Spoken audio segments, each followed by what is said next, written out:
하나님 감사를 드립니다.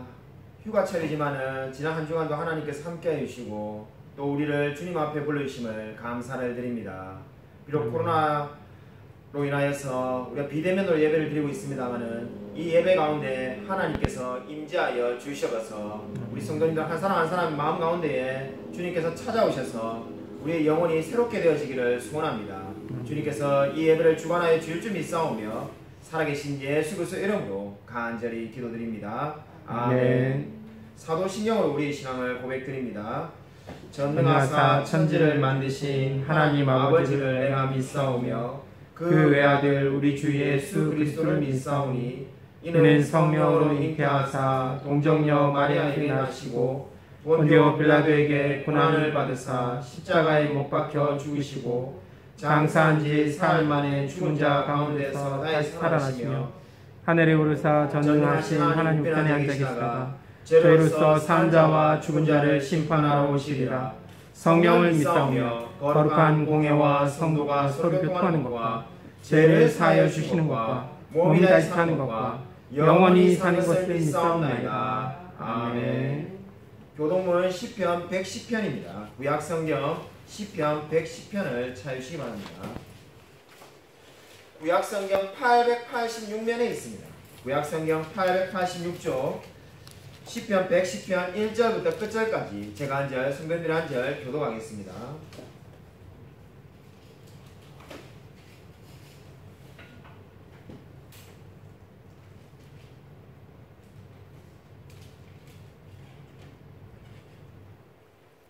시편 110편 1절부터 끝절까지입니다. 여호와께서 내 주에게 말씀하시기를 내가 내 원수들로 내 발판이 되게 하기까지 너는 내 오른쪽에 앉아 있으라 하셨도다. 여호와께서 시온에서부터 주의 권능의 규를 내보내시리니 주는 원수들 중에서 다스리소서. 주의 권능의 날에 주의 백성이 거룩한 옷을 입고 즐거이 헌신하니 새벽이슬 같은 주의 청년들이 주께 나오는도다. 여호와는 맹세하고 변하지 아니하시리라. 이르시기를 너는 멜기세덱의 서열에 따라 영원한 제사장이라 하셨도다. 주의 오른쪽에 계신 주께서 그의 노하시는 날에 왕들을 쳐서 깨뜨리실 것이라. 문 나라를 심판하여 시체로 가득하게 하시고 여러 나라의 머리를 쳐서 깨뜨리시며 함께 읽겠습니다. 길가의 시냇물을 마심으로 그의 머리를 치시리로다. 아멘. 찬송가 279장 함께 부르시겠습니다. 찬송가 279장입니다.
마음을 고치시고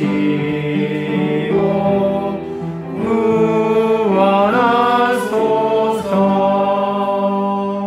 주여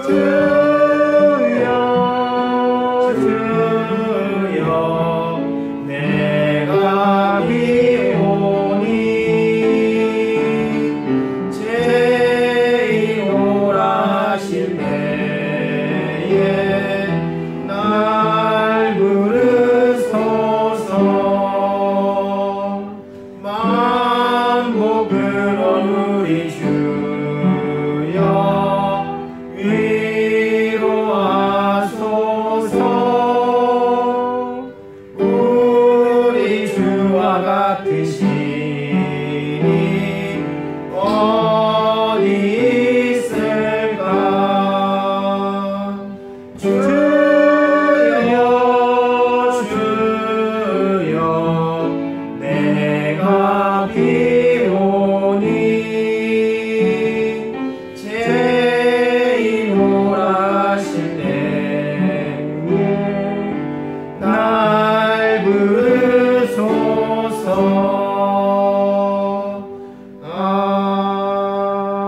아멘.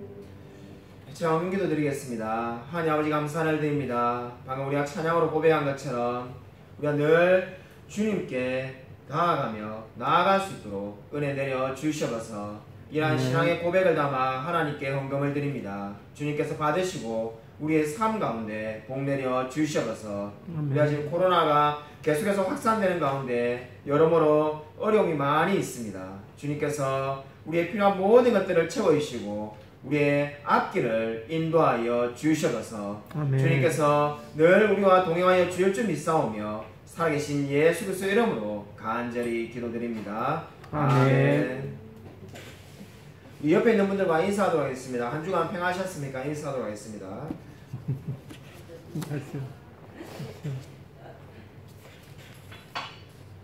우리 올 한 해 동안 공부했던 철로역정 강의는 모두 끝이 났습니다.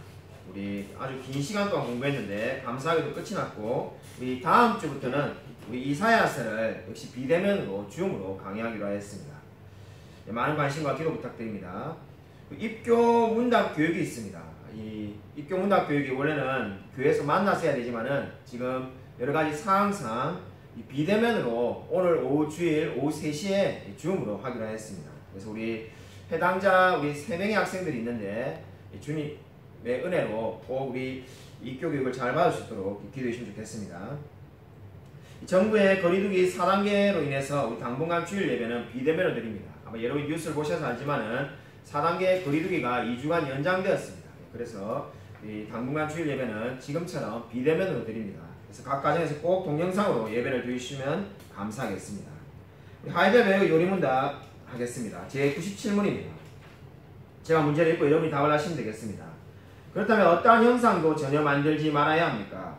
하나님은 어떤 식으로도 눈에 보이는 형상으로 표현할 수 없고 또한 표현해서도 안 됩니다. 피조물들에 대해서는 눈에 보이는 형상으로 표현할 수도 있으나 그것들을 경배하기 위해서나 혹은 그것들로 하나님을 섬기기 위해 형상들을 만들거나 지니는 것은 하나님께서 금하십니다. 아멘. 오늘 설교 말씀은 로마서 8장 3절부터 8절입니다.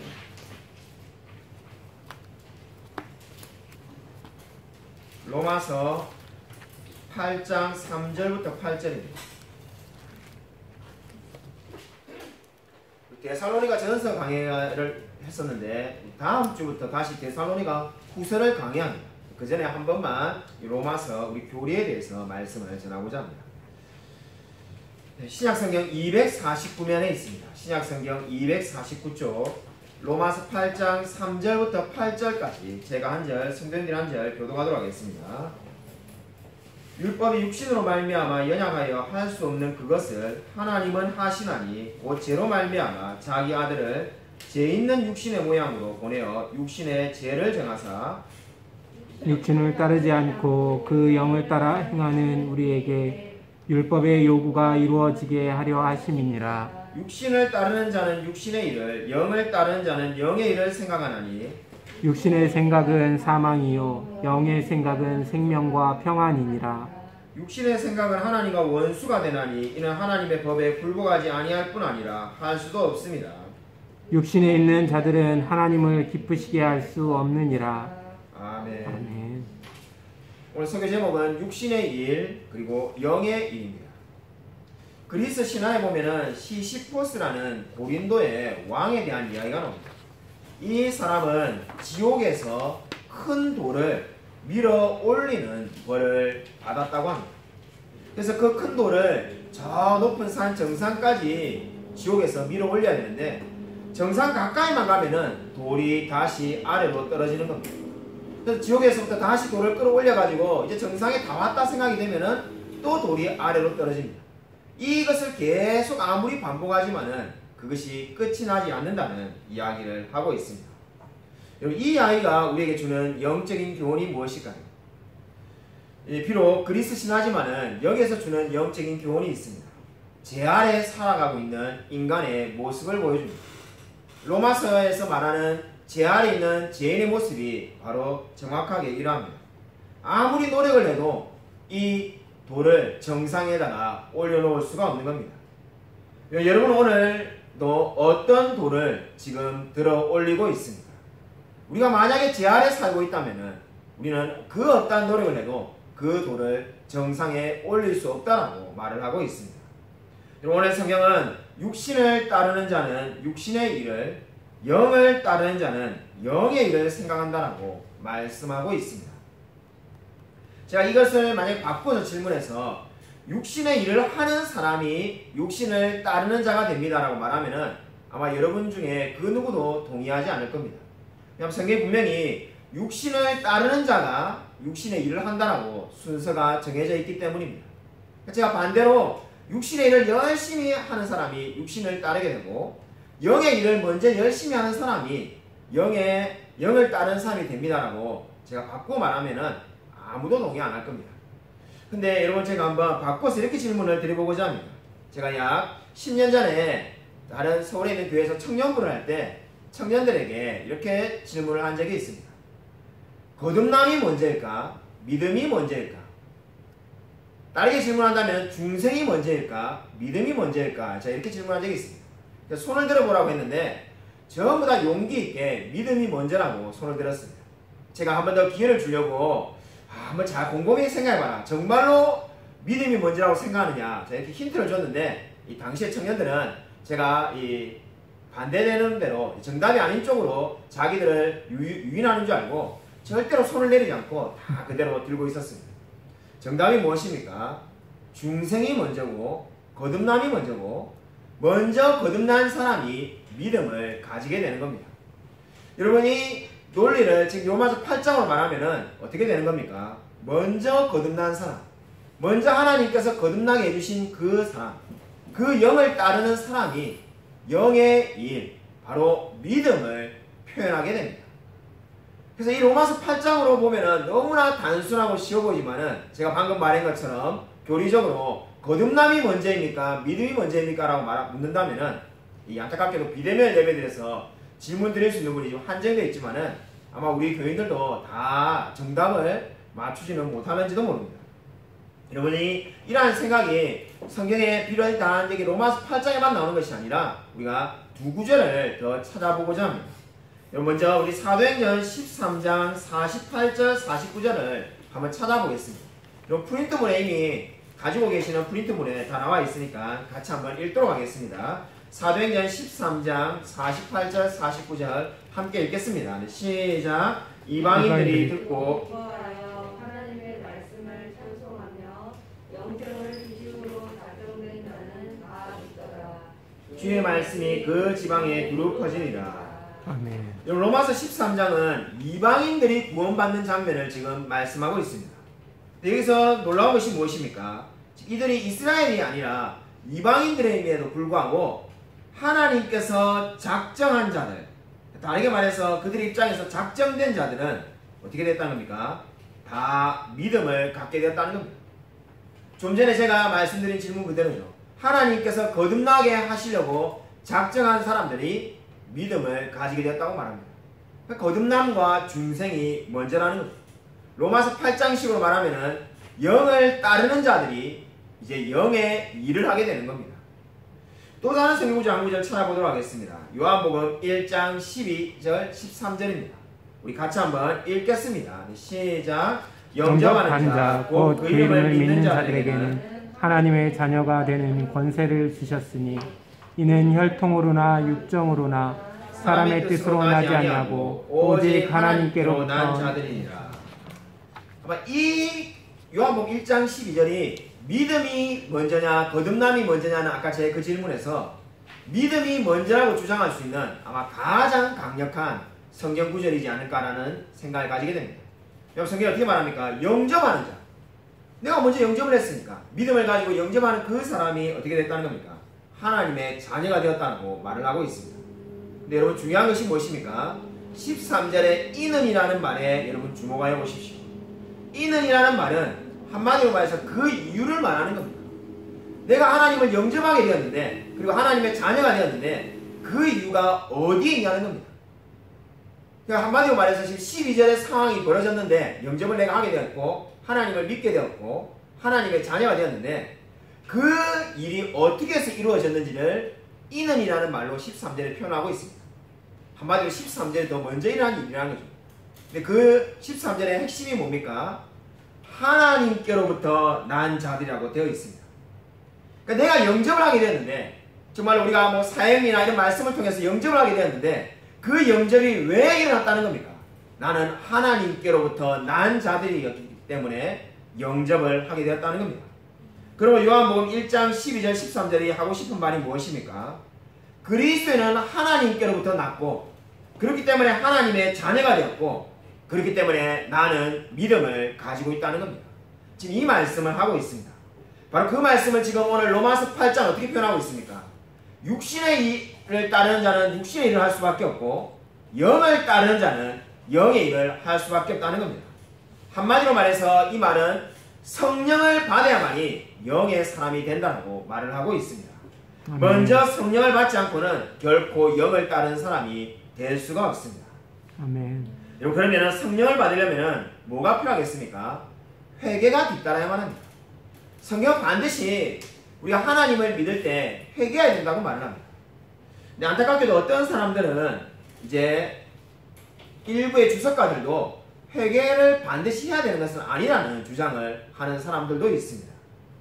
그래서 나는 그냥 예수님을 사랑합니다라고 말하니까 예수님을 믿게 되었다라고 말하는 분들도 있습니다. 그럼 정말로 과연 회개하지 않아도 그리스도인이 될 수 있을까요? 결코 그럴 수가 없습니다. 스펄전 목사님의 이야기입니다. 이 스펄전 목사님에게 어느 한 젊은 여자가 찾아왔습니다. 스펄전 목사님이 그 자매에게 처음에 무슨 생각으로 주님을 찾게 되었습니까? 라고 물었다고 합니다. 당신이 처음에 하나님을 만날 때 무슨 생각을 가지고 있었냐는 거죠. 그때 그 자매가 이렇게 말했다고 합니다. 목사님, 제가 그리스도의 제자가 되기로 마음먹은 것은 순전히 그분의 사랑스러운 성품 때문입니다. 그분이 얼마나 친절하고 얼마나 선하고 얼마나 공평하고 얼마나 희생적인 분인가를 알게 되었을 때 제 자신은 전혀 그렇지 못한 사람이라는 것을 깨닫게 되었습니다. 이 고백에 스펄전 목사님이 크게 감동을 받았다고 합니다. 스펄전 목사님이 크게 감동을 받은 것은 바로 마지막 고백인데 나는 얼마나 예수님과 상관이 없는 사람이었던가 라는 그 고백에 감동을 받은 거죠. 나는 정말 예수님은 고귀하고 헌신적이시고 친절하고 선하신 분인데 반해서 나는 그러한 예수님의 성품과 전혀 어울리지 않는 사람이라는 것을 예수님을 만나고 깨달았다는 겁니다. 이 말이 무엇을 말하는 겁니까? 바로 이것이 회개를 이야기하는 겁니다. 나는 그리스도를 만날 만한 가치가 없는 사람이라는 것을 인정하는 것이 회개입니다. 그리고 여러분, 회개가 구원을 받는데 전혀 필요 없다는 것은 결코 진리가 아닙니다. 역시 찰스 스펄전 목사님이 한 말인데 이런 말이 있습니다. 하나님께서 보다 순탄한 방편을 통해서 한 사람을 그리스도께로 이끄실 때조차도 항상 어떤 식으로든지 죄에 대한 깨달음이 있답니다. 괄호 안에 있는 걸 제가 읽지 않았는데 평탄하게 성숙하게 된 사람이라 할지라도 뭐가 필요하다는 겁니까? 죄에 대한 깨달음이 이른다는 겁니다. 그러니까 그 어떠한 사람이라도 죄에 대한 깨달음이 없이 구원을 받을 수는 없다는 겁니다. 우리가 지금 3명의 학생이 입교를 받기 위해서 기다리고 있습니다. 우리 3명의 학생들에게 이제 입교를 해야 되는데, 제가 말씀을 준비하면서 이 스펄전 목사님이 말하는 평탄하게 성숙하게 된 사람이 바로 우리 지금 입교받을 3명의 학생이 아닐까라는 생각을 하게 됩니다. 우리 3명의 학생들이 뭐 엄청난 죄를 지은 것도 아니고, 그죠? 뭐 살인이나 강도나 엄청난 죄를 지어가지고 주님 제가 저기 있습니다 하고 나오는 게 아니지 않습니까? 어릴 때부터 좋은 신앙의 부모님 아래 있었고, 좋은 교회에 있었고, 좋은 주일학교에서 말씀을 다 배웠습니다. 근데 그러함에도 지금 꼭 필요한 게 뭐라는 겁니까? 반드시 죄에 대한 깨달음이 있어야만이 거듭난 사람이 될 수 있다고 말을 하고 있습니다. 오늘 오후 3시에 우리가 비대면으로, 저도 당연히 평생에 처음으로 입교 교육을 비대면으로 하게 됩니다만은 반드시 물어보고 점검하고 싶은 내용이 바로 여기에 있습니다. 나는 정말로 죄인이라는 것을 깨닫고 알고 있는가? 내가 정말 하나님의 은혜가 아니면은 살아갈 수 없는 죄인임을 알고 있는가? 그럼 이 진리를 믿는 자만이 그리스도인이 된다고 성경은 말을 하고 있습니다. 육신의 일을 따르는 자와 영을 따르는 자의 결정적인 차이가 어디에 있습니까? 한 사람은 죄를 깨닫지 못하였고, 한 사람은 자신이 죄인임을 깨닫고 있는 사람인 줄로 믿으시기 바랍니다.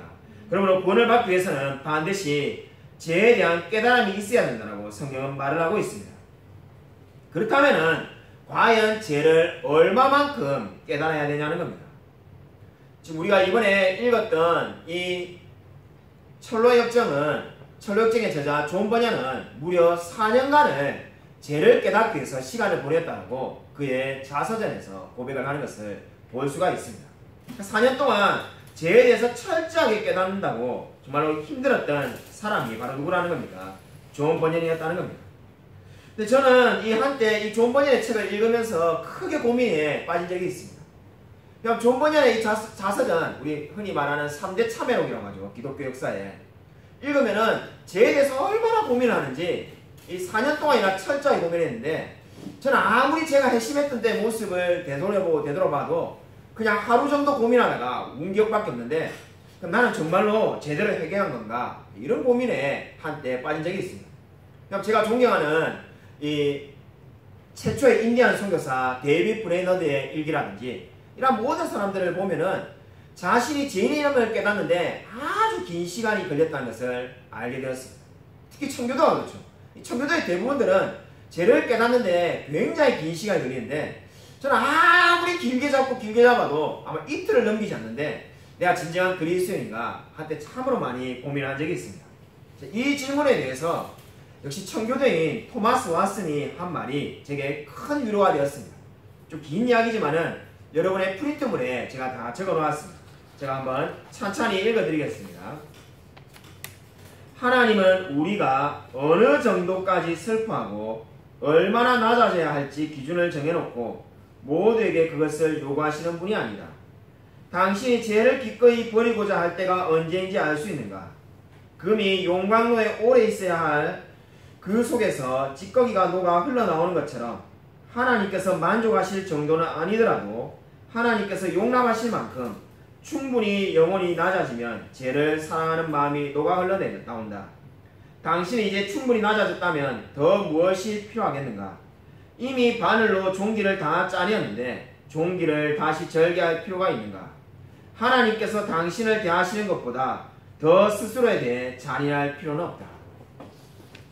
아마 우리가 인류 역사상 죄에 대해서 가장 철저했던 사람이 청교도라고 잘 알려져 있습니다. 그래서 방금 제가 예를 들은 것처럼 존 버녀는 4년 동안이나 자신이 죄임을 깨닫는데 시간을 들였다고 했습니다. 근데 그 청교도의 토마스 왓슨이 어떻게 이야기합니까? 하나님께서 당신을 대하시는 것보다 더 스스로에게 잔인할 필요는 없다는 겁니다.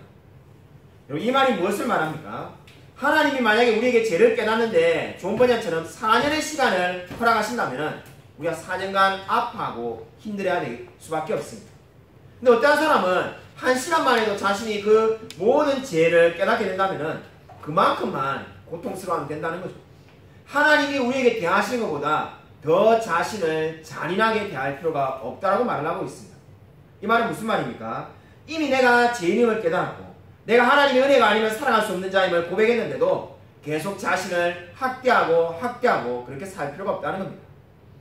마치 종교개혁이 일어나기 전에 마틴 루터가 이탈리아 로마에 가가지고 자신이 죄인임을 이미 다 알고 있지만은 자기의 죄를 회개하기 위해서 이 계단을 무릎으로 계속 걸어 올라가면서 이 십계명을 암송하고 죄인이라고 고백하고 그것을 계속 수도 없이 반복해도 아무런 달라지는 것이 없다는 것을 깨닫는 것과 마찬가지입니다. 이미 자신이 이제 모든 것을 하나님께서 은혜 주셔서 죄인임을 깨닫게 됐는데 하나님이 우리를 대하시는 것보다 자신을 더 잔인하게 대할 필요가 없습니다. 여러분 그렇기 때문에 여러분이 진정으로 죄인임을 깨달았다면 무조건 긴 시간이 필요한 것은 아니라는 것을 기억하시기 바랍니다. 죄를 깨닫는 데 걸리는 시간은 구원받은 사람 모두가 다 다르다고 성경은 분명히 말씀하고 있습니다. 그렇다면 왜 성령께서는 우리를 죄를 깨닫게 하시는 걸까요? 그냥 예수님을 사랑합니다라면 다 구원받게 해주면 좋을 것 같은데 그렇게 하지 않고 죄를 깨닫게 하시는 이유가 어디에 있습니까? 두 가지 이유가 있습니다. 첫 번째 이유가 무엇입니까? 죄의 확신은 사람을 겸손하게 만듭니다. 사람이 겸손해지는 것은 자신이 죄인이라는 것을 깨달을 때 이제 사람이 겸손해집니다. 오늘 이 설교는 우리 모든 성도님을 위해서 하는 거지만은 특별히 우리 비대면으로 지금 교육을 할 수밖에 없는 우리 입교받는 학생들을 위해서 특별히 지금 데살로니가 후서를 한 주 연기하고 말씀을 전하고 있습니다. 우리 그 학생들이 꼭 기억해야 될 것이 내가 죄인임을 아는 것이 왜 중요한가? 나를 겸손하게 만든다는 겁니다. 두 번째로 내가 죄인임을 아는 것이 뭐가 필요합니까? 우리에게 감사를 불러일으킵니다. 내가 죄인임을 알면 알수록 하나님의 은혜에 대해서 감사하는 자가 됩니다. 왜냐하면 나 같은 죄인을 하나님께서 사랑하셨다는 것을 고백할 수밖에 없기 때문입니다. 이번 주에 우리 철로역정을 종강하였습니다. 원래 철로역정이 지난해에 시작했는데 지난해에 이 코로나가 좀 잠잠할 때 몇 번 모이다가 코로나가 올해 또 초에 심해지니까 결국 비대면으로 전환해서 감사하게도 이렇게 종강을 하게 되었습니다. 우리 세 분이 저와 함께 계속 들었는데 우리 교회 김민성 집사님과 안소영 성도님 그리고 저 부산에 사는 제 이 후배가 이렇게 같이 들어가지고 세 사람이 들었습니다. 특별히 우리 안소영 성도님은 감사하게도 이 출산을 하셨는데 이 조리원에 계시면서도 지금 지난주에 이 마지막 종강 모임을 조리원에서 이 줌으로 다 강의를 들으셨습니다. 이게 얼마나 감사한지 모르겠습니다. 이 말이 나온 김에 우리 안소영 성도님의 자녀 이름을 이 재하라고 짓기로 했다고 합니다. 그래서 이재하라고 이름을 짓기로 했다고 합니다. 그래서 이 우리 세 분이서 이렇게 들었는데 한번 이렇게 이제 소감을 그래도 거의 1년이 좀 안 되게 강의를 들어가지고 끝냈으니까 들었던 소감을 이야기하려고 하니까는 이 제일 많이 나오는 이야기가 자신이 철로역정을 읽어보니까는 한 번만 읽어서는 안 될 것 같고 자신이 얼마나 부족한 사람인지를 깨닫게 되었다는 겁니다. 오늘 지금 이 성경에서 말씀하는 주제와 그대로입니다. 자신이 너무나 부족한 사람이고 어떻게 살아야 될지를 이 철로역정이 보여주는데 그렇게 살기 위해서는 끊임없이 부단히 말씀을 보고 기도해야 되겠다는 생각이 들었다고 고백하는 분들이 여러분 있었습니다.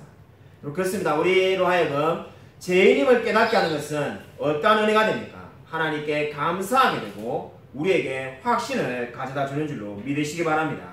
여러분 마틴 루터가 이러한 기도를 한 적이 있습니다. 깊은 절망 가운데 주께 울부짖습니다. 제게 귀를 기울이시고 제 간구를 들어주소서. 모든 은밀한 죄와 어둠에 행한 일들을 주께서 엄히 주목하시면은 누가 주 앞에 서겠습니까? 우리의 죄가 아무리 클지라도 하나님의 자비는 훨씬 더 크도다. 우리의 필요가 아무리 클지라도 하나님은 능히 채울 수 있으니 그는 양의 목자라. 이스라엘을 지키고 인도하시고 이스라엘을 죄에서 구속하시는도다. 아멘. 여러분 이 고백이 여러분의 고백이 되기를 주님의 이름으로 축원드립니다. 여러분 제가 제일 좋아하는 부분은 밑줄을 그어놨는데 이 원래 밑줄이 있는 게 아니라 이 저의 그냥 자의적인 판단입니다. 제가 좋아하니까 제가 그다음 밑줄을 그어놓은 거죠. 우리의 죄가 아무리 클지라도 주의 자비는 훨씬 더 크도다. 아멘. 여러분, 우리의 죄가 얼마나 많습니까? 내가 지은 죄가 몇 가지인지 헤아릴 수조차 없습니다. 어제도 죄를 짓고 오늘도 죄를 짓고 내일도 죄를 지을 겁니다. 근데 우리에게 위로가 되는 것은 무엇입니까? 주님의 자비가 훨씬 더 크다는 겁니다. 여러분, 이 진리를 믿으시기 바랍니다. 우리의 필요가 아무리 크다 할지라도, 정말 이 코로나로 인해서 우리에게 필요한 것이 너무나 많을지라도 하나님 어떠신 분이라는 겁니까? 능히 채우실 수 있는 분이라고 말씀하고 있습니다.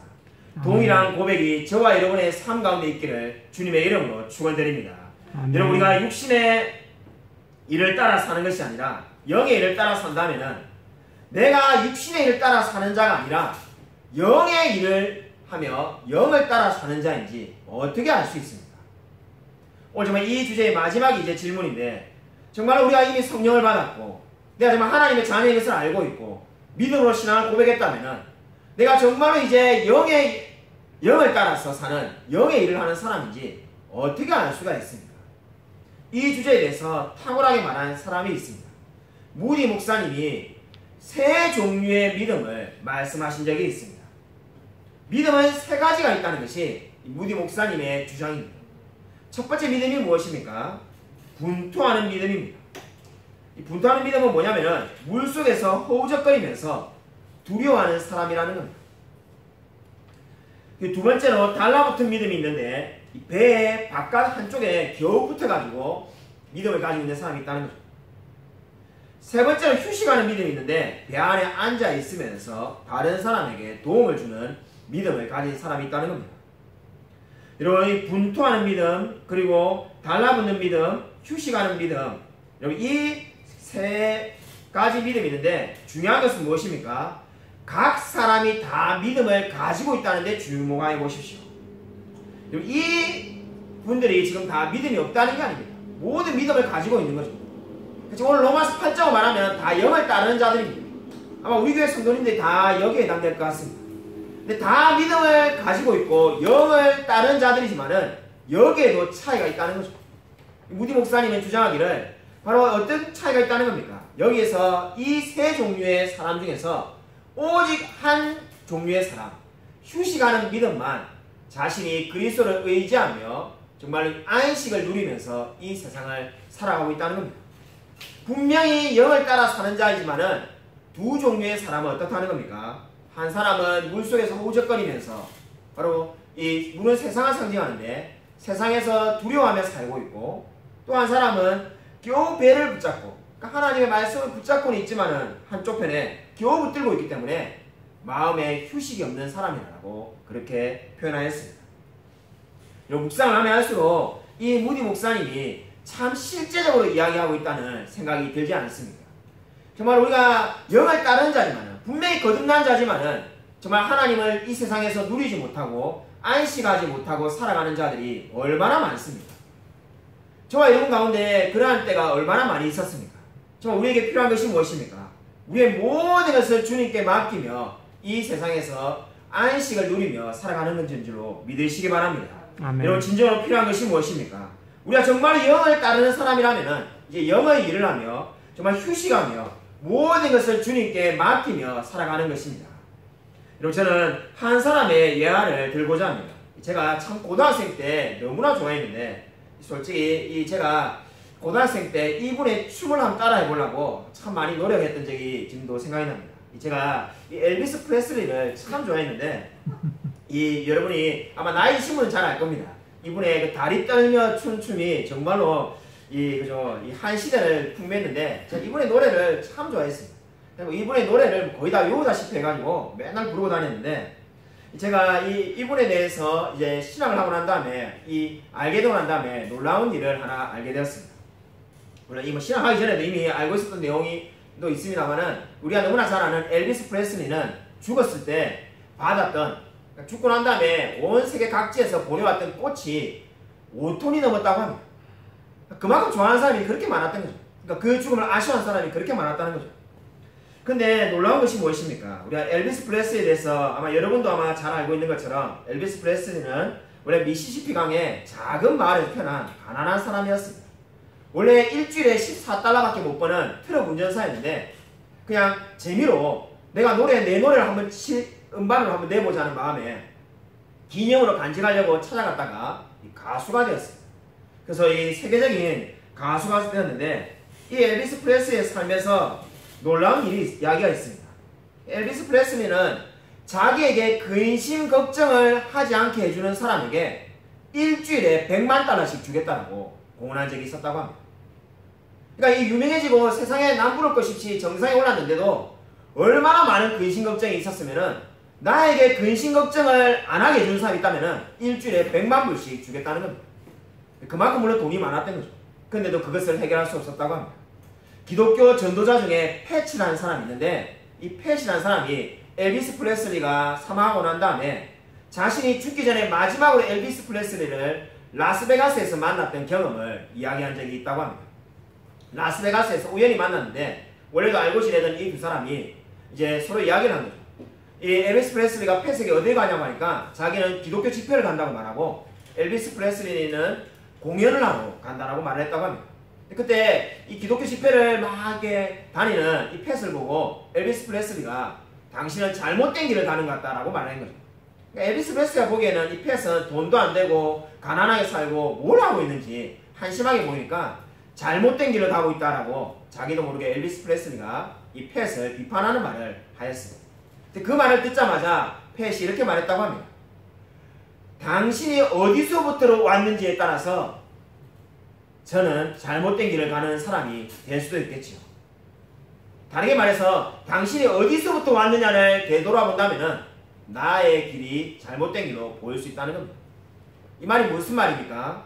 엘비스 프레슬리가 육의 길을 가는 사람이기 때문에 육의 일을 하며 육을 따르는 자의 눈에 보기에는 영을 따르는 자가 너무나 잘못된 것처럼 보인다는 겁니다. 그러나 만약에 엘비스 프레슬리가 영적인 사람이었다면 영의 길을 간다면 그 누구보다도 훌륭한 삶을 살고 있다라고 펫을 칭찬하며 격려했을런지도 모릅니다. 여러분 이 이야기가 무엇을 보여줍니까? 여러분 정말로 여러분은 어느 길을 가며 살아가고 있습니까? 여러분 인생은 단 한 번밖에 살지 않는 길입니다. 이 한 번밖에 없는 길을 여러분 육신의 길을 따라 살겠습니까? 아니면 영의 길을 따라 살겠습니까? 여러분 엘비스 프레슬리의 자서전을 보면은 엘비스 프레슬리가 어렸을 때부터 자신은 상류층이 돼가지고 떵떵거리면서 인생을 살겠다라고 말하는 부분이 있습니다. 결국 자신이 원하는 대로 그대로 다 되었습니다. 그러나 결국 가지지 못한 것이 무엇입니까? 수많은 사람들의 사랑을 받았지만은 결국 자신의 영혼이 어디로 가는지조차 책임질 수 없게 되었습니다. 여러분은 진정으로 어느 길을 향하며 살아가고 있습니까? 여러분 진정으로 영의 일을 하며 영을 따르는 자로 살아가고 있습니다. 오늘 성경이 말씀하신 것처럼 오직 하나님만을 사랑하며 주님만을 의지하며 살아가는 저와 우리 모든 성도님이 되시기를 주님의 이름으로 간절히 축원드립니다. 이 시간에 우리 말씀을 생각하면서 1분간만 묵상으로 기도하도록 하겠습니다. 우리가 정말로 영을 따르는 자가 될 수 있게 달라고 특별히 우리 이제 앞으로 대면 예배가 드리면은 입교를 받게 될 우리 김희윤, 김희주, 이일의 이 세 명의 학생들에게 하나님께서 함께 해달라고 그래서 정말 이들의 마음 가운데 진리가 자리 잡고 정말 예수 그리스도가 나의 주, 나의 하나님이시며 나는 하나님의 은혜로 거듭난 자임을 확신하며 살아갈 수 있게 해달라고 그래서 인생을 나 자신을 위해서 헛된 것을 위해서 살아가는 것이 아니라 하나님의 영광을 위하여 그리고 정말 이 세상을 변화시키는데 복음을 전하는 데 기이 사용될 수 있게 해달라고 이 시간 우리 묵상을 한번 간절히 1분간만 기도하겠습니다.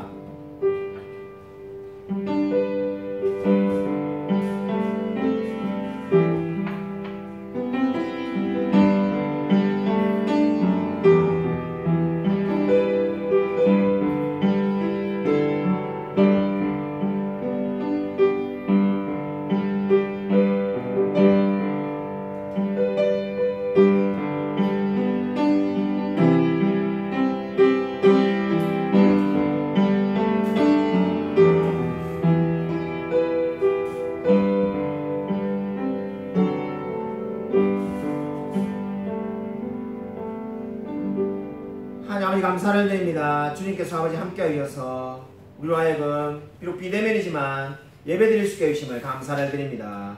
오늘 정말 성경이 말씀하신 것처럼 우리가 영을 따르는 자로서 영의 일을 하며 살아갈 수 있도록 은혜 부어 주셔서 우리를 하나님의 자녀 삼아 주심을 감사를 드립니다. 우리를 거룩을 추구하는 자로 세우심을 감사를 드립니다. 하나님 우리가 정말 진리를 사모하며 이 복음 전파하며 살아갈 수 있도록 은혜 부어 주시옵소서. 특별히 오늘부터 입교 교육을 받을 우리 김희주, 김희윤, 이일의 학생에게 하나님께서 함께 하셔서 그들의 앞길 가운데 주님께서 늘 동행하여 주시옵소서. 이 믿음 변치 않게 해주시고 수많은 영혼들을 주님께 인도하는 그러한 사람으로 살아갈 수 있도록 역사하여 주시옵소서. 주께서 늘 우리와 함께하여 주실 줄 믿사오며 살아계신 예수 그리스도 이름으로 간절히 기도드립니다. 아멘. 이제는 주 예수 그리스도의 은혜와 하나님의 사랑과 성령의 교통하심이 영을 따르는 자로서 영의 일을 하며 온전히 정말 주님만 바라보며 살아가기로 다짐하는 이 자리에 있는 성도들과 동영상으로 예배드린 모든 성도들 머리 위에 지금부터 영원토록 함께 있을지어다. 아멘.